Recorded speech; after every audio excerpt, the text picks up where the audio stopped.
इसी के साथ साथ कई सारे और वस्तु जो भारत से निर्यात होते हैं, जिसमें अमेरिका रेसिप्रोकल टैरिफ शून्य करेगा। उदाहरण के लिए एयरक्राफ्ट के पार्ट्स, मशीनरी के parts, generic drugs, pharmaceutical products, कुछ elementary auto parts, gem and diamonds जो वेस्ट बंगाल में बनते हैं, महाराष्ट्र गुजरात में बनते हैं, तमिलनाडु में बनते हैं, केरल में बनते हैं, gem and diamonds, coins, platinum, clocks and watches, essential oils, कुछ होम डेकोर के वस्तु जैसे शैंडलियर्स, इल्यूमिनेटिंग साइंस, लैंप्स के कुछ पार्ट्स, सीट्स, कुछ इनऑर्गेनिक केमिकल्स, आयरन और hydro oxides, aluminium oxides, inorganic compounds, precious metals के, जिंक ऑक्साइड्स, कुछ इंस्ट्रूमेंट्स और अपैरेटस, कुछ अलग अलग प्रकार के मिनरल्स और नेचुरल रिसोर्सेज, कुछ पेपर, प्लास्टिक और वुड की वस्तुएं, नेचुरल रबर।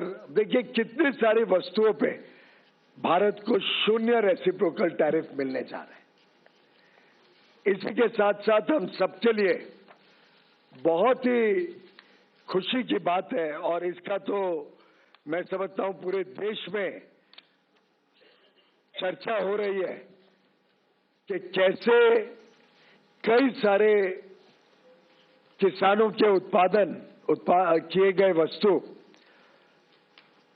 किसानी क्षेत्र के उत्पाद अब भारत से शून्य ड्यूटी पर अमेरिका में जा सकेंगे, और जिसका भारत के निर्यात को फायदा होगा। इसी के साथ साथ एक देश में कुछ लोग जो भारत के किसानों के विरोधी हैं, भारत के किसानों की चिंता नहीं करते हैं, भारत को गुमराह करने की कोशिश करते हैं, ऐसे कुछ लोगों को आज ये देख के हैरानी हो रही है कि कैसे भारत और यूएस के इस एग्रीमेंट के द्वारा कई सारे किसानी क्षेत्र के सामान पर शून्य कोई लाभ भारत में इंपोर्ट करते हुए दिया गया है। कोई लाभ नहीं दिया गया, कोई रियायत नहीं दी गई है। लोग सोचते थे ना कि भाई किसानी क्षेत्र में सब खुल जाएगा। हमने कोई ऐसा काम नहीं किया है जिसमें किसी भी किसान को नुकसान हो सके।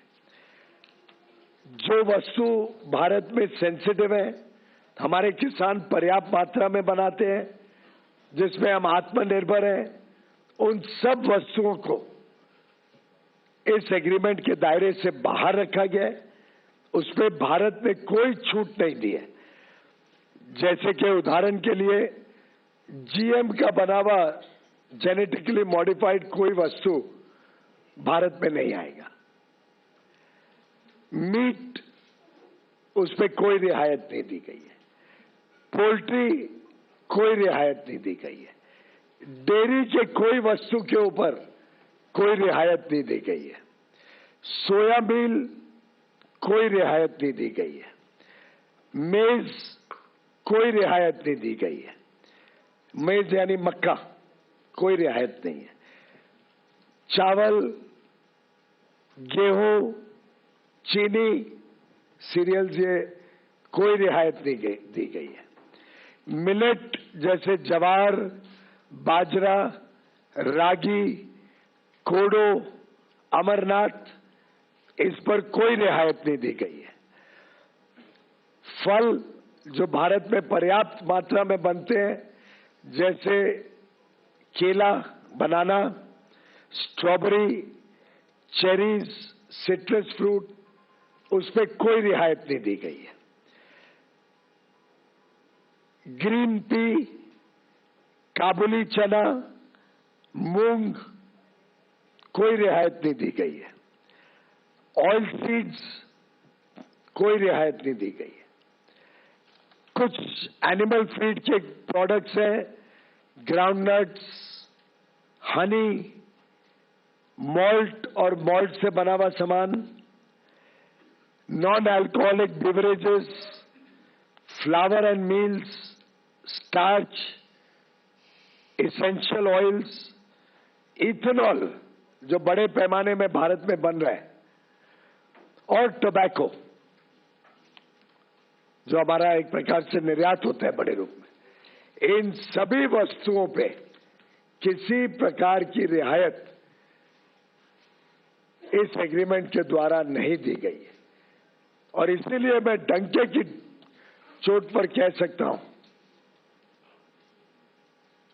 कि किसी प्रकार से ये करार भारत और यूनाइटेड स्टेट्स ऑफ अमेरिका के बीच भारत के किसानों के हितों को, भारत के एमएसएमईज को, भारत के हैंडीक्राफ्ट और हैंडलूम को किसी प्रकार का कोई नुकसान नहीं पहुंचाता है, बल्कि हमारे हुनर वाले युवा युवती, हमारे कर्मठ कर्मचारी, हमारे कारीगर, हमारे विश्वकर्मा,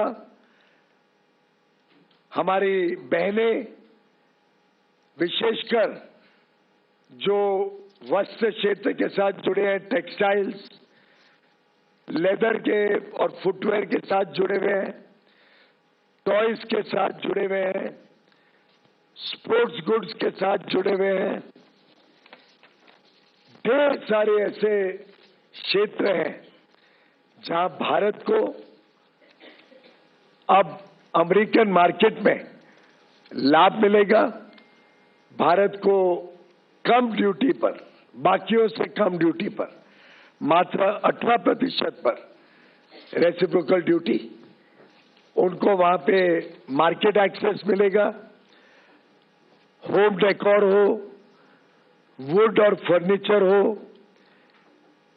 पिलोज, कुशन जो अपहोल्स्ट्री के साथ सामान बनता है, quilts, comforters, non electrical lamps, इसी प्रकार से जो मशीनरी और पार्ट्स, अलग अलग प्रकार के मशीनरी के पार्ट्स होते हैं, खिलौनों का मैंने जिक्र किया, टॉयज, ज्वेलरी जो बनती है, jewellery, leather and footwear, textile और अपैरल का बहुत बड़ा हमारा निर्यात में फायदा होगा। खासतौर पे सिल्क, जिसको silk is at zero duty, silk के प्रोडक्ट्स जीरो ड्यूटी पे ले आए हैं। तो एक प्रकार से अलग अलग क्षेत्रों को निर्यात के लिए लाभ देना और हमारे किसानी क्षेत्र को आयात से संभालना, सुरक्षित रखना, ये दोनों का twin objective United states of America और भारत के इस द्विपक्षीय करार में किया गया है।